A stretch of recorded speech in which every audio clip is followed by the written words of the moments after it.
All right, let's tackle a huge question today. How much inequality can an economy actually take before it just breaks? It seems like a pretty simple question on the surface, but the answer, well, that reveals some really deep truths about how our world works right now. So let's break it down. Okay, so let's dive right in. At its core, the economy runs on a really simple principle. People have to buy things, right? But what happens when wealth gets so concentrated at the very top that the rich, well, they physically can't spend enough money to keep the whole thing going? What then?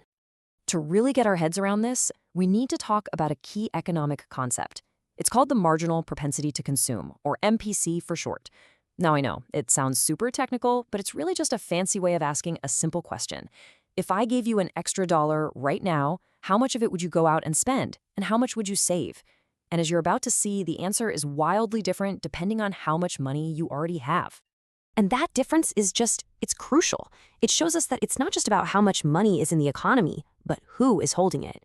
And this isn't a moral thing, not at all. It's just a simple observation of how people act with their money. I mean, look at this. The reality here is just so stark. A low-income household, they're going to spend pretty much every extra dollar they get on things they need. Rent, food, keeping the car running. And that money gets pumped right back into the economy. But a household in the top 1%, they've already got most of what they need. So they might only spend, say, 30 to 50 cents of that extra dollar. The rest, it gets saved. Now, when you multiply that effect across an entire economy, that spending gap becomes just enormous. So you can see where this is headed. If way too much income flows to people who save it instead of people who spend it, then overall demand for stuff can just plummet. That slows down economic growth, and it really hurts businesses. This whole thing suggests there's a tipping point, a kind of danger zone where inequality becomes a serious drag on the entire system. And economists have actually tried to measure where that point is. So big institutions like the IMF have actually crunched the numbers on this, and they focus on two main things. First is something called the Gini coefficient. It's just a scale from 0 to 1 that measures inequality. 0 is perfect equality, 1 is, well, one person has everything. And what they found is that when a country's Gini score gets above about 0.5, economic growth starts to slow down. The second thing they look at is the share of all income that goes to the top 1%. And the research there suggests that when that number crosses the 20% mark, the whole economy starts to get pretty fragile. Okay, so where does a major economy like the United States stand today? Well, its Gini coefficient is hovering right around 0.49. I mean, that is right on the very edge of that danger zone researchers have identified. And the trend for that other metric? It's just as clear. Back in the 1970s, the top 1% in the US took home about 10% of the nation's total income. Today, that number is around 22%. So it has more than doubled, blowing right past that 20% warning sign. Now, common sense would tell you that this should be a problem for everybody, and that includes the super rich, right? I mean, after all, they need a healthy, functioning economy to invest in. And this brings us to what we can call the dynasty dilemma. Historically, the logic for a wealthy family was actually pretty clear. If you wanted to keep your dynasty going for generations, you absolutely needed a stable society with a healthy, thriving middle class. Because if you got too greedy and took too much, well, you'd kill the golden goose. You'd shrink the very markets that you profit from. And maybe, just maybe, you'd make everyone else angry enough to demand some pretty radical changes. Yeah, it's a classic feedback loop, right? Extreme inequality kicks in, and that leads to collapsing consumer demand. Then, when people can't afford to buy things, businesses start to fail. And when businesses fail, the investment returns for the wealthy just evaporate. It's this downward spiral that, at least in theory, should be self-correcting. But that brings us to a huge puzzle. If that old-school logic still holds true, why do we see some of today's wealthiest people pushing for policies that tend to make inequality even worse, like lower taxes on their investments? Are they just not worried about that downward spiral? Well, the crucial point here is that something has changed. A lot has changed, actually. Today's ultra-wealthy are operating from a totally new playbook.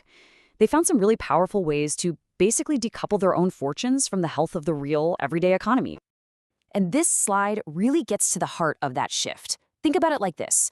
The old money dynasties, they relied on what you could call cultivation. They had to nurture a productive economy with a healthy middle class to grow their own profits. The new model, though, it's all about extraction. It generates wealth through things like financial engineering, monopoly power, and political influence, not just from making and selling stuff to regular people.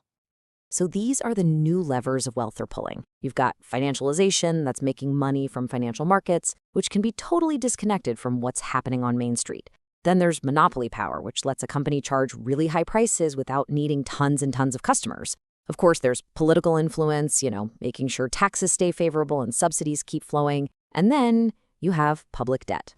Now this is a really clever piece of the modern playbook. See, when inequality gets so high that the regular economy starts to sputter, what happens? The government often steps in. It borrows a ton of money to fund spending just to keep things from completely collapsing.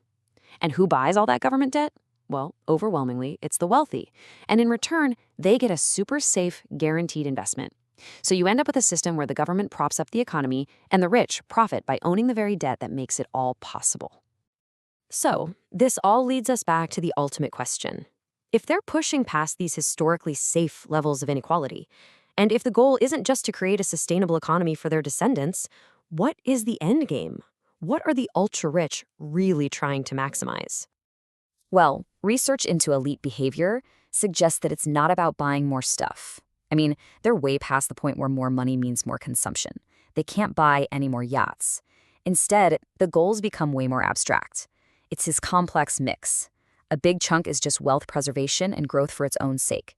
Then you have securing structural power over the economy itself, cementing political influence, and just maintaining their relative status, staying at the very top of the ladder.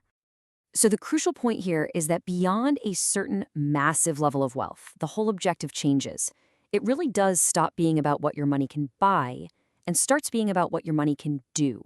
It becomes a tool to actually shape the rules of the game, to protect your fortune and lock in your advantage.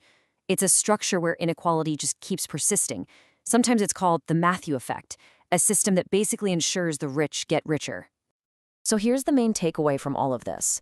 Those old economic limits, those traditional guardrails, the idea that extreme inequality would kind of self-correct over time, they are being bypassed. These new financial and political tools are allowing the game to be played in a completely different way.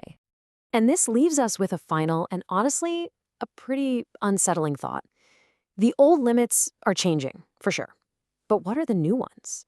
Because just because the old rules don't apply, it doesn't mean there are no rules at all. If the biggest risk is no longer just a simple lack of consumption, but something more like deep political instability or sudden, unpredictable financial shocks, well, what does that new danger zone even look like? That is the question we're all facing now.